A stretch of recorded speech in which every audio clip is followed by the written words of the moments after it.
All right, the city's quiet now, but you and I know the mind never really sleeps. Tonight, we're not hitting the streets. We're going deeper. We're about to crack open a real cold one, a case file that's been gathering dust in the darkest corners of the soul. Let's get into it. Case File 44, the Obsidian Temple of the Fractured Psyche. You know, every case like this has a central mystery, right? That one cryptic clue that it makes no sense until the very end. Well, this is ours. A single, unsettling line that hints at a crime of identity. And that's the truth we're hunting down tonight. So, Act 1, the Obsidian Temple. Our investigation starts at the scene of the crime, you could say. We're heading down into a subterranean temple, but the walls aren't made of stone. They're made of old memories, forgotten desires, all hardened into black obsidian. Now, what's so fascinating about this place is what it does to you. Down here, in this lightless cathedral, all your usual defenses are shot. The ego, the part of you that gets you through the day, it's stripped bare. It has no choice but to face this raw, primal energy that's just churning away in the dark. And this brings us right to the heart of the case. The uncanny.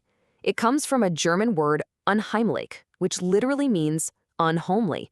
It's that chilling feeling you get when your own house, maybe even your own mind, suddenly feels like it belongs to a stranger. It's the feeling of some deep, ancient part of you coming back home, only to find it doesn't recognize the place anymore. Okay, let's move on to our first piece of solid evidence. We find this etching carved right into the obsidian walls. And let me tell you, this is no random graffiti.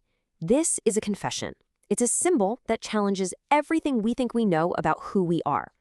This carving poses a really disturbing question, one that's at the very center of this case.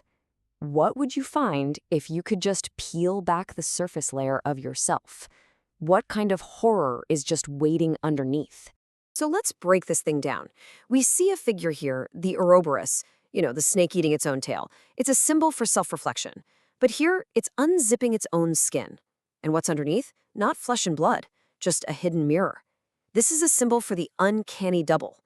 The evidence is telling us that our self is just a costume, a mask for some nameless force. That solid identity we think we have, it shatters.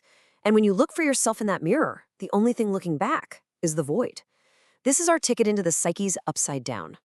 The trail's getting hotter. It leads us deeper into this temple, right up to the altar. And there, lying in the cold, is our next piece of evidence. It's another disturbing symbol, but this one feels different. This feels like a warning. It's called the Sigil of the Severed Key. I mean, just look at it. This is not your average house key, and that is definitely not your average lock. The tumblers are made of predatory teeth. It's almost like it's saying, the closer you get to the truth, the more it's going to bite back. This symbol, it points to something psychoanalysts call castration anxiety. Now, just to be clear, we're not talking literally here. It's a metaphor for that pure terror you feel when your best tools, your logic, your reason, suddenly become useless. It's like your detective's flashlight just sputtering out in a pitch-black cellar. Because that's exactly where this key is meant to take you. It's not opening a door to some higher truth, no. It unlocks the cellar of the soul, the place where we chain up the monsters of the id, the hidden architect behind our most primal, and let's be honest, our most terrifying desires. We've looked at the evidence. Now it's interrogation time. But we're not putting some suspect under a hot lamp. We're stepping through that mirror we found under the skin. We are entering the unconscious realm itself.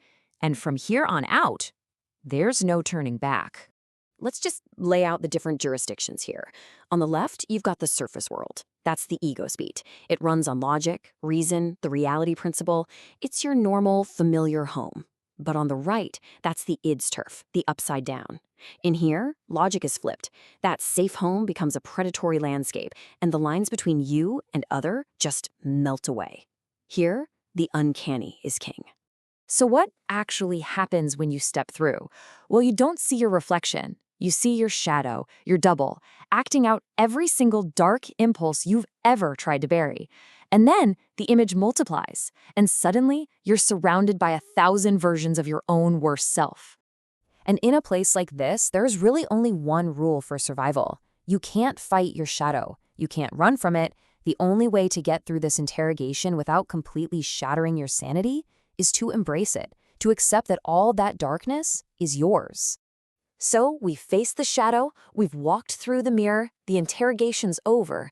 Now we look up from the bottom of this temple and we see the final, terrible truth that governs this whole place. It's time for the verdict.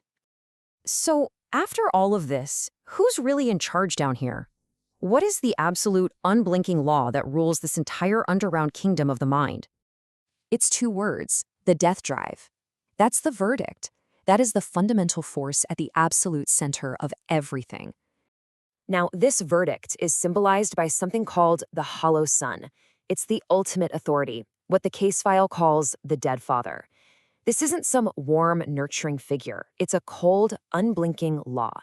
It gives off this dark light that pulls all our psychic energy back towards stillness, towards silence.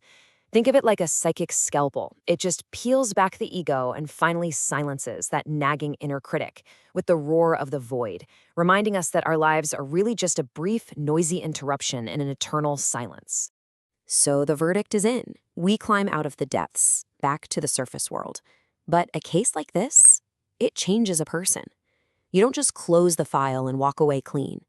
The investigation, it becomes a part of you. And that's the final truth of it. You can never really leave that temple. You carry its chill with you. That subterranean dampness from the id, from the unconscious, it's in your marrow now. The case gets inside you. So let's just trace the transformation. You go in as a detective, right? A seeker of some objective truth. Then, you're forced to confront your own uncanny double. To survive, you have to integrate all that darkness, that internal rot you discovered. You don't come out the same person who went in. You emerge as what this case file calls an uncanny companion, someone who finds this strange kind of peace, not in finding a home, but in knowing that darkness is always right there with you.